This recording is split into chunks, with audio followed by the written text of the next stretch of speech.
Assalamualaikum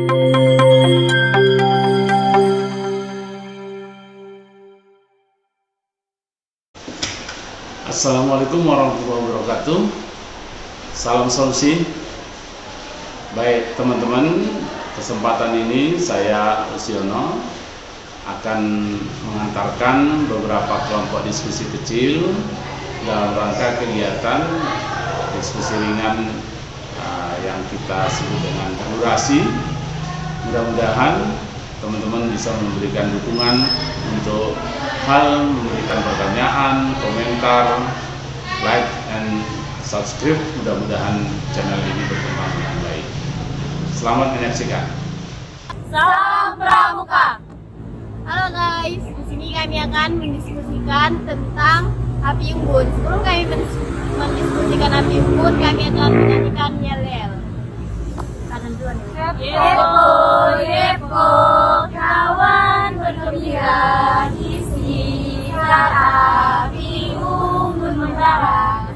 Yepo, yepo, kawan bergembira di sekitar api unggun membara. Baiklah, di sini ada pun pengertian tentang api unggun yang akan dijelaskan. Jadi ya, api unggun adalah api yang sengaja dinyalakan di luar ruangan menggunakan bahan bakar, biasanya menggunakan kayu, ranting, dahan, jerami, atau daun kering. Api unggun merupakan salah satu bentuk kegiatan di luar ruangan, terkhusus biasanya untuk sebagai tempat pertemuan. Nah, lanjut. Adapun macam-macam api unggun menurut keperluan dan sifatnya. Yang pertama itu api unggun resmi. Yang api unggun resmi ini yang digunakan itu saat acara resmi ya, acara-acara resmi gitu. Contohnya itu kayak kita dalam pramuka kan, kemah di ujungnya itu kan ada kayak acara api unggun itu. Udah pas mau selesai kemah lah berarti ya guys. Iya guys. Baru yang kedua itu ada kayak nggak resmi, namanya itu kayak biasa. Itu kayak dilakukan di keperluan-keperluan tertentu. Kayak contohnya itu pas kita rekreasi, ya udah kayak hangat-hangatan aja gitu. Kayak kau pas mendaki gunung sama si Ayang kan. Terus kamu hangat-hangat, nggak muhrim jadi bisa lagi ikut api unggun. Gitu guys. Kalau kalian nggak punya ayam, hidupin aja api unggun Selanjutnya itu kayak ada menurutnya itu jelas. Kalau Anissa, menurut api unggun kayak contoh-contohnya bentuk-bentuk api unggun.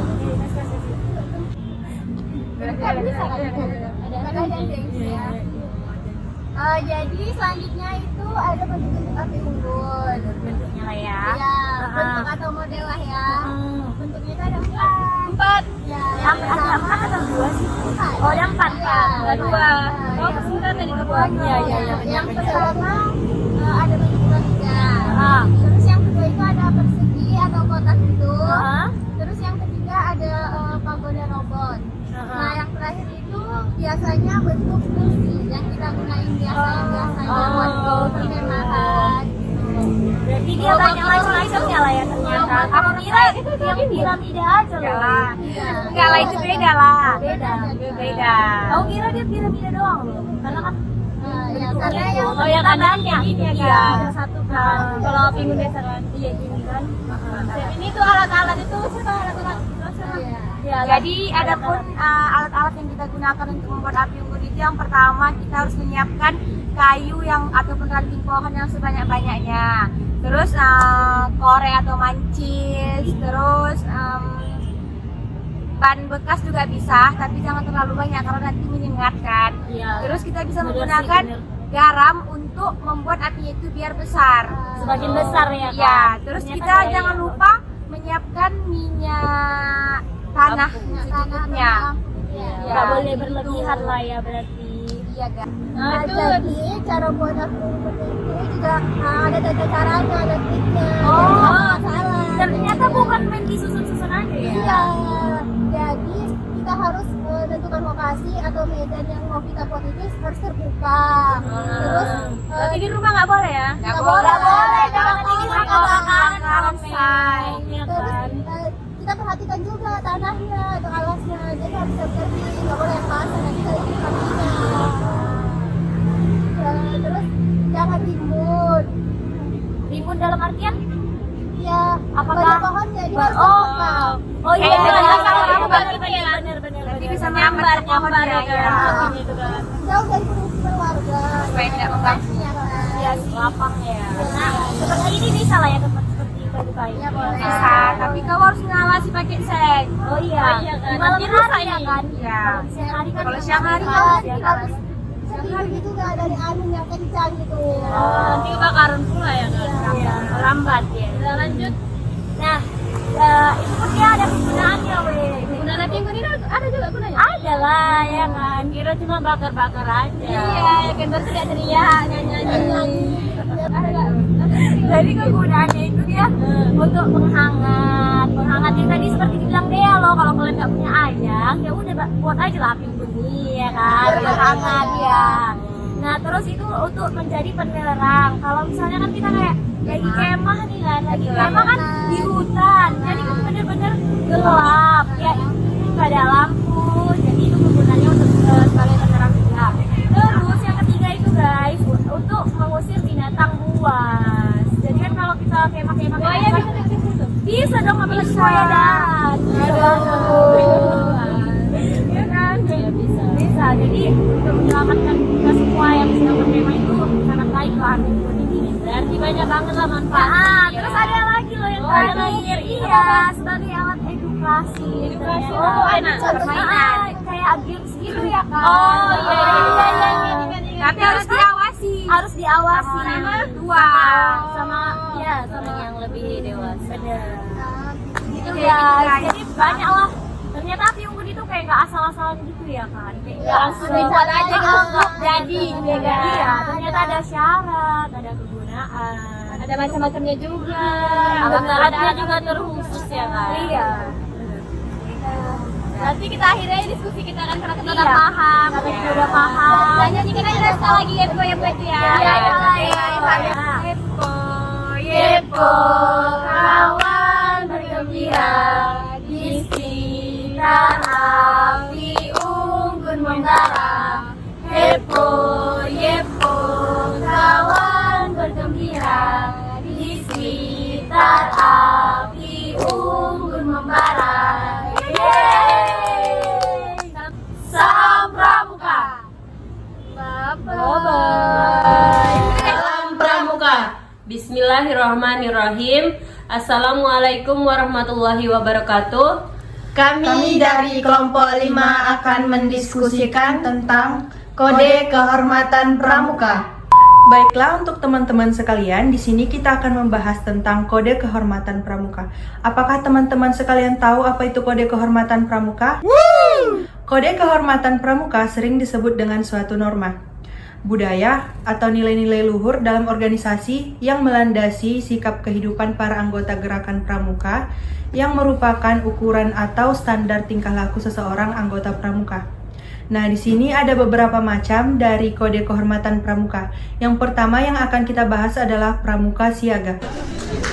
Yang kedua ada namanya Pramuka Penggalang, di mana Pramuka Penggalang ada memiliki kode kehormatan.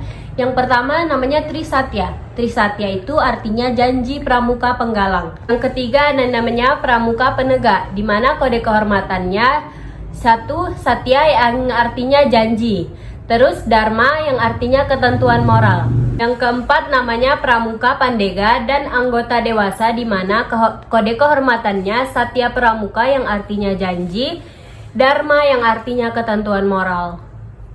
Adapun kelanjutannya yaitu Pramuka Pengalaman Kode Kehormatan Pramuka. Yang pertama itu menjalankan ibadah menurut agama dan kepercayaan masing-masing. Yang kedua, membina kesadaran berbangsa dan bernegara. Yang ketiga, memiliki sikap kebersamaan. Yang keempat, hidup secara sehat jasmani dan rohani. Yang kelima, belajar mendengar dan menghargai. Yang keenam, membiasakan diri memberi pertolongan dan berpartisipasi dalam kegiatan. Yang ketujuh, dia ialah kesediaan dan keikhlasan menerima tugas. Yang kedelapan, bertindak dan hidup hemat. Yang kesembilan, mengendalikan dan mengatur diri. Yang kesembilan, membiasakan dan mendapatkan janji. Yang ke-10, memiliki daya pikir dan daya nalar yang baik. Baiklah, sekian dari diskusi kami. Wassalamualaikum warahmatullahi wabarakatuh. Salam Pramuka. Assalamualaikum warahmatullahi wabarakatuh. Salam Pramuka. Alhamdulillahirabbil alamin wassalatu wassalamu ala asyrafil anbiya'i wal mursalin wa ala alihi wa sahbihi ajma'in. Amma ba'du. Yang saya hormati Pak Usiono selaku dosen pengampu pada mata kuliah Pendidikan Kepramukaan. Di sini kami akan berdiskusi tentang api unggun. Sebelumnya izinkan kami memperkenalkan diri. Saya Siti Aminah sebagai moderator. Saya Wirda Indri Khairiska sebagai penjelas. Saya Ira Menjadi sebagai penjelas. Saya Sri Agustina Sibuya sebagai penjelas. Saya Yunita Maida sebagai penjelas. Saya Dini Amelia Kamrika sebagai penjelas. Saya Vira Dwinanda sebagai penjelas. Nah, baiklah, di sini kami akan menjelaskan tentang api unggun. Nah, sebelumnya tahu nggak sih teman-teman apa yang dimaksud dengan api unggun? Siapa sih yang tahu? Coba dong berikan penjelasannya. Coba ya, Yunita dulu. Api unggun itu adalah api yang sengaja dinyalakan di luar ruangan menggunakan bahan bakar berupa kayu, ranting, dan daun-daun yang api unggun merupakan salah satu bentuk kegiatan di malam hari.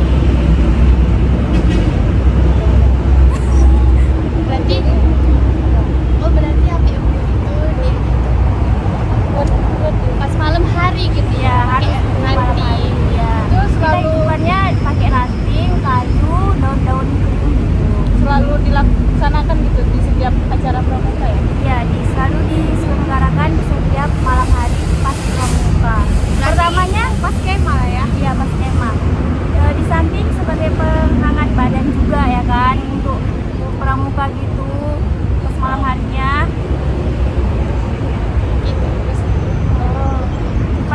Jadi kan pada mulanya api unggun dipakai sebagai tempat pertemuan. Pada kegiatan kepramukaan, api unggun dilaksanakan dalam acara hiburan dengan suasana yang riang gembira.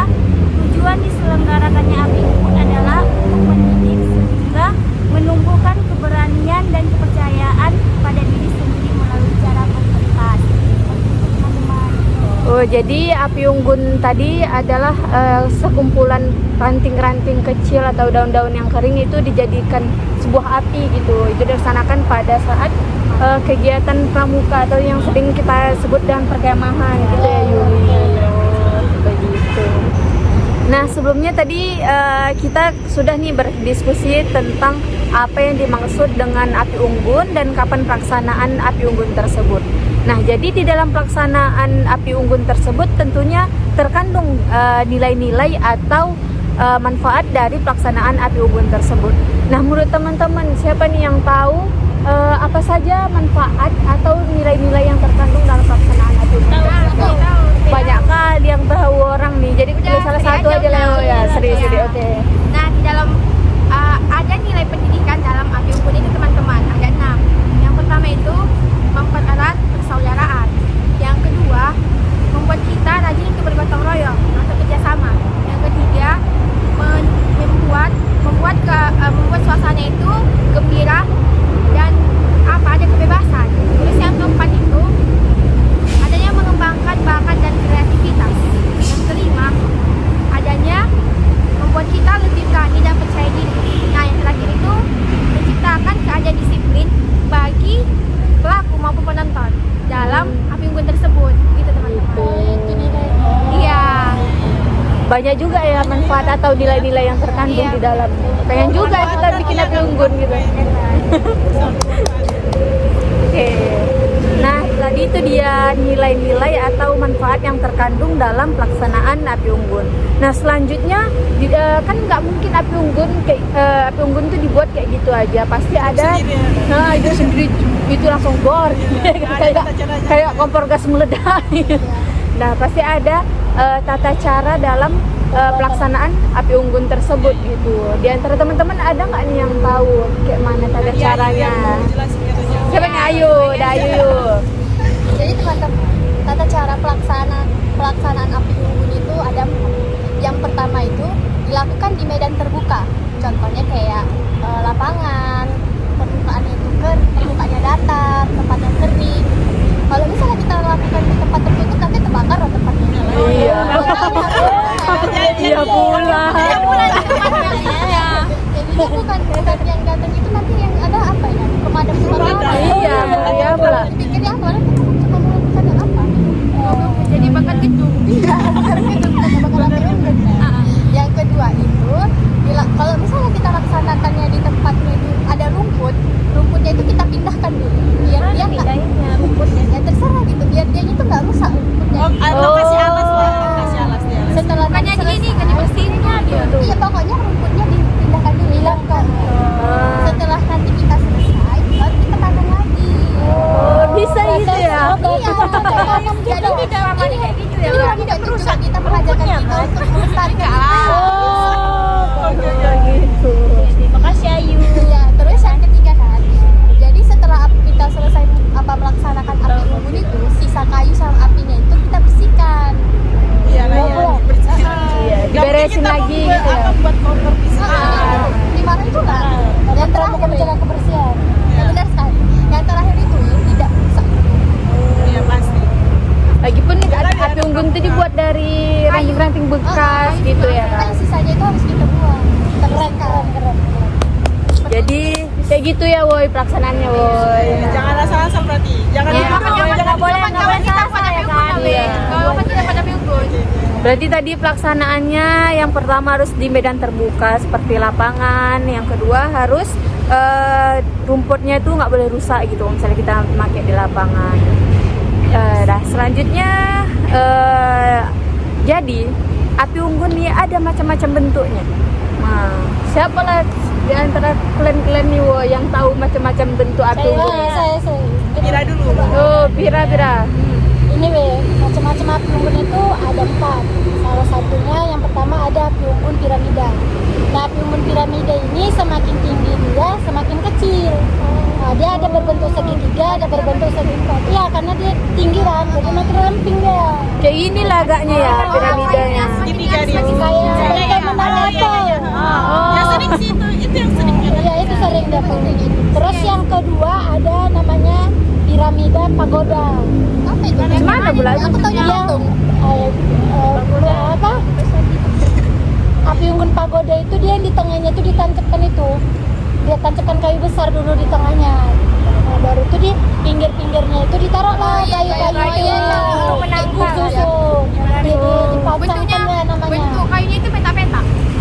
Ada juga kalau nggak ada peta-peta yang biasa kayu biasa untuk api unggun. Jadi tapi di tengahnya itu ditaruh kayu yang udah dibakar. Oh, jadi kayak obor gitu ya? Iya. Masuk ke tengah. Iya, api unggun pagoda. Ada lagi. Ini lo coba lihat tadi. Tadi sibuk mau ngomong. Saya lanjutlah, saya begini. Yang ketiga itu ada bentuk pagoda robot. Pagoda robot. Robot. Oh, pagoda robot. Itu dia bentuk kayunya kita satukan di bentuk pagoda. Oh yang dibilang Vira tadi tuh. Ya, sama seperti Vira tadi. Bentuknya dia bentuk panjang dan kayu tidak sama. Kayunya lebih besar atau lebih kecil? Berbeda-beda. Berbeda Oh. karena peraturan dari kecil. Tidak seimbang. Tapi bentuknya pagoda gitu ya. Tahu kan bentuk pagoda? Saya dibilang Vira tadi. Terus yang keempat itu ada bentuk kursi. Bentuk kursi itu seperti kita belajar. Bentuknya Ada tempat sandarannya gitu ya? Iya. Jadi bentuknya bentuk kursi betul memang. Iya. Tapi itu jarang dipakai ya dia. Yang dua itu Biasa yang disebut Vira tadi yang piramida, pagoda. pagoda itu yang sering Sering dibuat. piramida. Ya kan gitu. Gitu teman-teman. Tahu kan kalian? Tahu. Banyak juga. Udah tahu banyak ya. Iya. Selama ini kan tahunya yang kayak gitu. Yang kayak gini ya. Aku tahu itu cuma satu. Itu dia weh. Jadi itu dia tadi teman-teman bentuk-bentuk api unggun, ada yang piramida, ada yang pagoda, ada yang pagoda robot sama bentuk kursi. Ternyata banyak dia ada 4. Nah, untuk selanjutnya di acara Api Unggun ini memiliki acara gitu, nggak hanya dibuat kayak sekedar api aja gitu.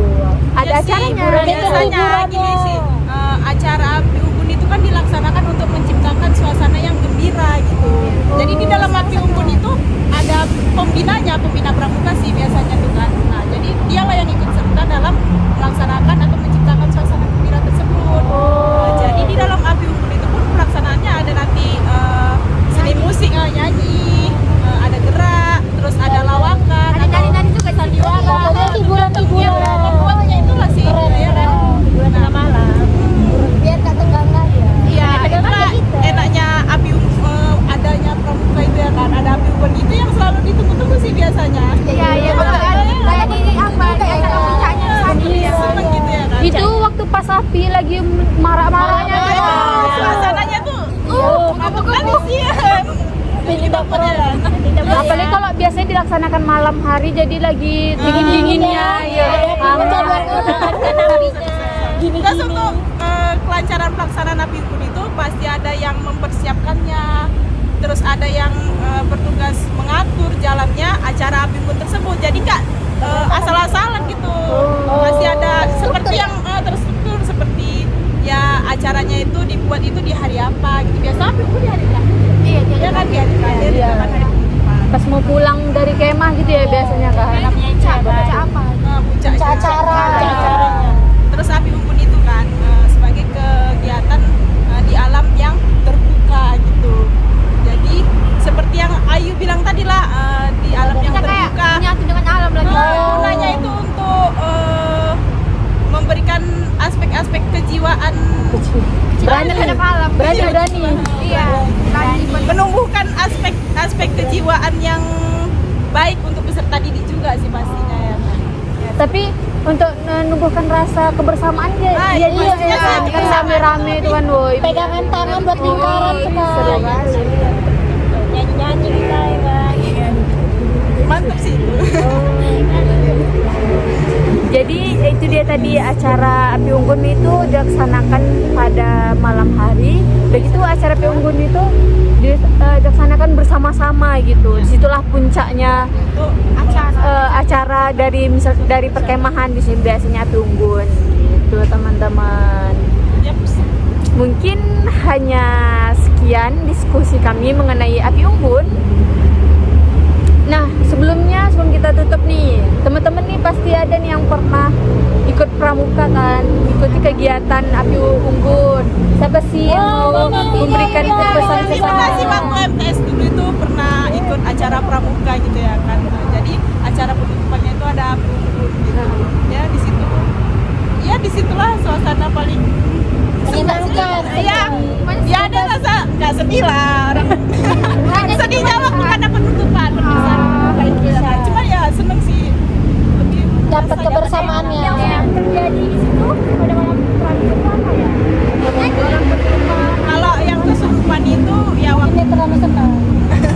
waktu-waktu yang acara-acara sebelumnya lah. Waktu kan kalau di acara kegiatan Jurit pramuka itu kan malam. ada jurit malamnya, Itu itu kadang ada yang kesurupan. Tapi kalau kegiatan Api Unggun itu benar-benar seru sih guys.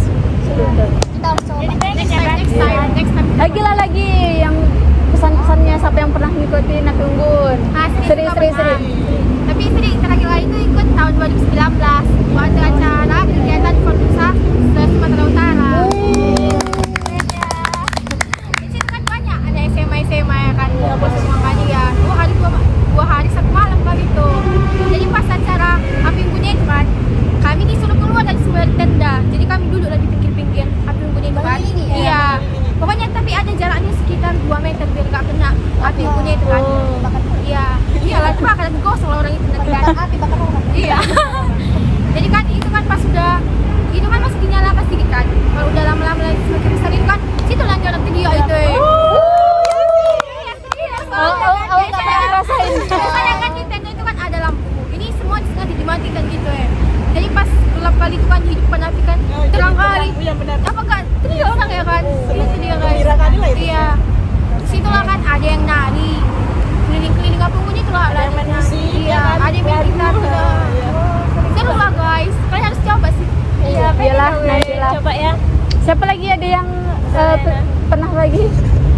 Nggak ada. Sebenarnya saya pun pernah ikut kegiatan pramuka dalam acara api unggun gitu. Jadi kayaknya besar harapan kami kepada Bapak Usiono di acara perkemahan ada api unggun. Nah, udah siap nih. Udah. Mungkin sekian diskusi santai kami mengenai api unggun pada hari ini. Apabila ada kata-kata kami yang salah, kepada Allah kami mohon ampun, kepada Bapak dan teman-teman atau yang melihat video kami mohon maaf. Sarangnya. Wassalamualaikum warahmatullahi wabarakatuh. Dadah. Assalamualaikum warahmatullahi wabarakatuh. Salam Pramuka. Halo adik-adik semua, perkenalkan kami dari Universitas Islam Negeri Sumatera Utara.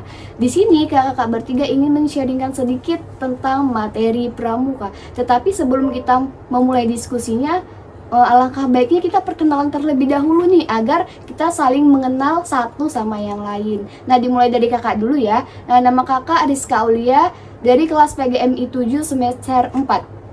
Kakak sebelah kanan Rizka Ardini dari PGMI 7 semester 4. Kakak sebelah kiri. Nama saya Yulita Mailida dari PGMI 7 semester 4.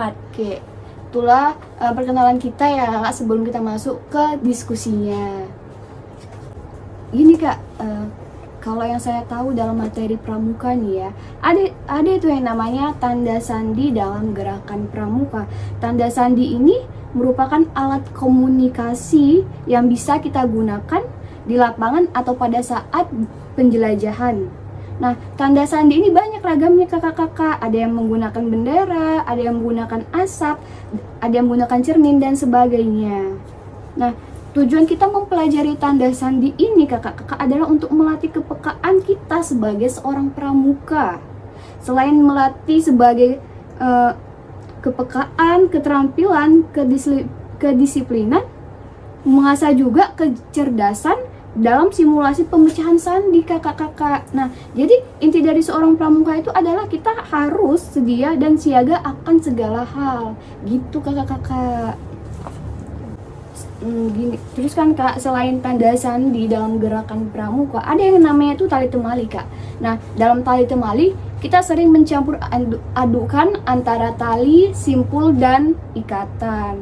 Nah, kita balik ke masa lalu ya kak. Nah, pada masa lalu itu tali temali merupakan bagian dari peristiwa yang diperdagangkan dan kewajiban secara khusus digunakan para pelaut kakak-kakak. Nah, para pelaut di abad 19 telah menggunakan berbagai macam simpul. Bahkan mencapai ratusan. Jumlah simpul yang banyak tersebut mempunyai kegunaan masing-masing yang sangat spesifik. Nah, kakak ada yang saya tahu nih macam-macam simpulnya. Pertama itu ada simpul ujung tali. Nah, simpul ujung tali ini kegunaannya agar tali pintalan pada ujung tali tidak mudah lepas kakak-kakak atau tidak mudah terurai. Yang kedua ada simpul mati. Nah, simpul mati ini kegunaannya untuk mengakhiri suatu ikatan kakak-kakak. Yang ketiga ada simpul anyam. Simpul anyam ini kegunaannya untuk menyambung dua utas tali yang tidak sama besarnya dan dalam keadaan kering. Nah, simpul yang keempat tuh ada simpul anyam berganda kakak-kakak. Kegunaannya apa? Kegunaannya untuk menyambung dua utas tali yang tidak sama besarnya dan dalam keadaan basah. Nah, simpul yang kelima apa? Simpul erat. Simpul erat ini kegunaannya untuk memendekkan tali tanpa pemotongan. Mungkin itu dari beberapa simpul ya kakak, sebenarnya masih banyak lagi tapi saya menyebutkannya hanya sebagian saja gitu kakak. Dan selanjutnya ada di materi pramuka itu smartphone. Smartphone itu adalah suatu cara untuk mengirim dan menerima pesan dengan menggunakan dua bendera. Masing-masing bendera berukuran 40 cm x 40 cm. Warna yang sering digunakan adalah merah dan kuning. Dengan merah selalu berada dekat tangkaiannya. Sistem smartphone itu pertama kali digunakan pada saat Perang Dunia Pertama guna untuk mengirim pesan atau telegraf ke satuan tempat relatif dekat namun terlalu sulit untuk dilalui. Nah, seperti kita dekat misalnya, dekat kan dulu kan perang-perang, jadi ada musuh gitu, harus melalui telegram seperti itu. Selanjutnya ada Morse. Morse sebenarnya adalah nama orang dari Amerika yang menemukan sebuah cara agar setiap manusia dapat saling berhubungan seperti smartphone tadi. Cara tersebut ditemukannya pada tahun 1837. Tetapi baru dapat diterima untuk dipergunakan di seluruh dunia pada tahun 1851. Sebuah konferensi internasional. Itu dalam sebuah konferensi internasional. Dalam sebuah konferensi internasional. Oke. Nah, karena tadi kakak menjelaskan sedikit tentang Morse, saya tahu sedikit nih kak sejarah Morse. Nah, sandi Morse dalam gerakan pramuka diciptakan oleh Samuel Finley Breese Morse. Morse dilahirkan pada April 1971 di Charleston, luar kota Boston, kakak-kakak. Nah, dan meninggalnya pada tahun 1872. Ia adalah seorang seniman yang berhasil menciptakan suatu alat penghubung jarak jauh sedargraf walau masih dalam bentuk sederhana, kakak-kakak. Gitulah kira-kira ya. Gitu sejarahnya. Ternyata di pramuka itu ada kompas juga loh kakak-kakak. Oh, kompas ya kak, boleh jelaskan sedikit kak tentang mengenai kompas? Kompas itu alat bantu untuk menentukan arah. Ada juga bagian-bagiannya. Yang pertama yaitu dial, permukaan di mana yang kayak angka dan huruf kayak di permukaan jam gitu yang kita lihat. Terus juga visir untuk membidik sasaran, kayak kalau bahasa kampungnya kayak ngeker gitu. Terus ada juga kaca pembesar untuk membaca angka. Di sini ada juga jarum penunjuk, tutup dial dengan garis bersudut 45. Ada juga di sini alat penggantungnya. Nah, itu aja sih bagian-bagian kompas. Terus di sini ada pemetaan juga. Perpetaan itu kegiatan kepramukaan yang sangat menarik dan juga menyenangkan karena peserta didik dibawa langsung untuk ke alam yang terbuka gitu. Manfaatnya cukup bagus. Yang pertama yaitu melatih jiwa kepemimpinan dan kedisiplinan, meningkatkan rasa persatuan, persaudaraan, kerjasama juga gotong royong nih. Ada juga melatih untuk keterampilan, ketekunan, ketelitian juga kesabaran. Ternyata di sini ada banyak juga loh jenis-jenis petanya. Apa aja tuh, yang Kak? pertama tuh ada peta panorama. Peta panorama tuh dibuat untuk mengetahui, membedakan, juga menggambar keadaan daerah dari sudut pandang. Ada juga peta lapangan.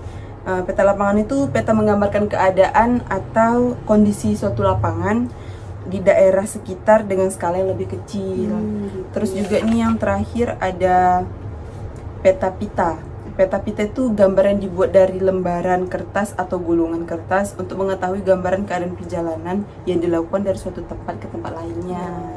Gitu sih kak. Jadi kompas itu intinya untuk menentukan arah ya kak? Iya, untuk menentukan arah mata angin. Nah, itu tadi sedikit materi diskusi materi kami tentang materi pramuka. Semoga kakak-kakak bisa menambah wawasannya. Maaf nih ya kalau misalkan kami ada salah ngomong atau salah kata. Kami akhiri. Assalamualaikum warahmatullahi wabarakatuh. Salam pramuka. Assalamualaikum warahmatullahi wabarakatuh. Perkenalkan, kami dari kelompok 12. Di sini kami akan membahas topik yang berjudul Api Unggun dengan saya moderator yang bernama Diva Adriana dan rekan-rekan saya yang bernama saya Dinia Aprilia Tika, saya Tasya Fatihah. Nah, karena kita di sini membahas api unggun, saya akan bertanya kepada teman saya, Tasya, apa itu api unggun, Tasya? Jadi api unggun ini adalah api yang sengaja dinyalakan di luar ruangan menggunakan bahan bakar yaitu kayu, ranting, bahan cemari atau daun kering. Ini mau nanya ke Dini nih, nilai pendidikan api unggun itu apa-apa aja? Nilai pendidikan api unggun itu ada banyak. Misalnya kita mempererat persaudaraan, misalnya kita menambah gotong royong kita sesama teman. Terus ada kita menambah rasa keberanian kita untuk melakukan sesuatu.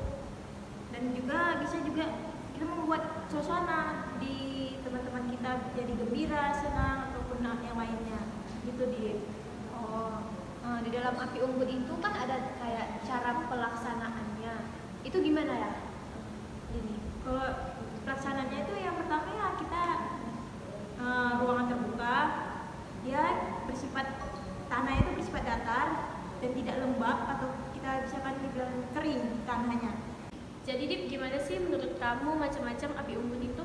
Macam-macam bentuk api unggun itu ada 5. Yang pertama bentuk piramida segitiga, bentuk piramida segi 4, bentuk pagoda tegak, bentuk pagoda roboh, dan terakhir bentuk kursi. Kayak gitu Tasya. Begitu ya. Jadi bentuk piramida segitiga itu bentuknya gimana? Kayak macam coba jelaskan. Bentuk api unggun ini kayak memiliki rongga tengah yang dia berbentuk segitiga. Dia mudah terbakar seperti kayak bisa kita buat dari ranting, dari daun kering, dan ditambah minyak tanah biar ada apinya gitu. Api bentuk segitiga ini dia dibutuhin pengikat dari kawan agar kayu-kayu itu nggak roboh. Oh gitu ya. Kalau misalnya nggak pakai minyak tanah bisa nggak apinya yang menyala? Nggak bakal kayaknya sih nggak bakal terbakar karena kan kita tuh butuh ranting, daun. Kalau nggak bakaran udah lama terbakar. Yang ada kita nunggu lama untuk nunggu api unggun. Oh gitu ya. Menurut Tasya gimana acara api unggun itu agar terlaksanakan? Jadi api unggun ini agar bisa terlaksanakan dengan peserta didik yang menciptakan kegembiraan, adanya musik-musikan, adanya tarian, dan adanya lawakan sehingga membangun suasana yang baik dan bisa menghibur peserta didik yang lainnya. Oh berarti dalam pelancaran api unggun itu diperlukannya tim pelaksana untuk menyiapkan semuanya agar api unggun berjalan dengan baik ya? Iya, dengan harus adanya mempersiapkan semuanya. Ya udah baiklah, sekian dari pembicaraan kelompok kami ucapkan terima kasih dan wassalamualaikum warahmatullahi wabarakatuh.